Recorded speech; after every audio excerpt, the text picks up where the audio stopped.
I grew up in Michigan, and my mother's family was from Pennsylvania in Chester County, which is the setting for Emma's Postcard album. So I had been doing genealogy on my mother's family, and I also grew up with the stories that my mother told me about her mother and her grandmother and her great great grandmother. My mother would periodically go back to what we call the homestead. She was gradually kind of moving these archives from her mother's house, from Emma's house to our house.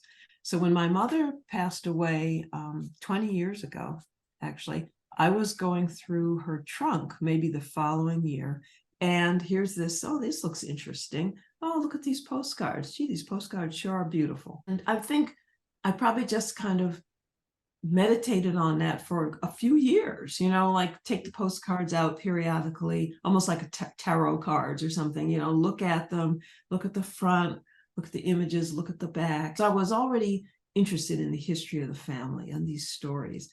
And so I think that's how I started thinking, well, maybe there's a story here with these postcards. I'm not sure what the story is, but it was like they were kind of talking to me and saying, tell our story, tell a story about us.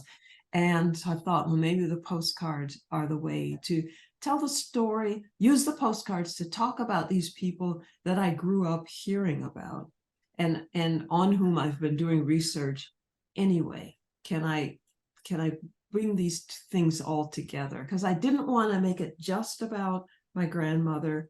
She's not a famous person. I don't know if anybody would be interested, but actually I was wrong about that, because people have told me they like the fact that she's not famous. She could be anybody's grandmother in that respect. And she is, in a way. It's like she reflects all of the young Black women who were doing domestic service that nobody paid any attention to, in a way. And we're just lucky that in her case, because she was a saver, that she saved these postcards, and that enables us to tell her story. But it's her story, but it's like a lot of young women's stories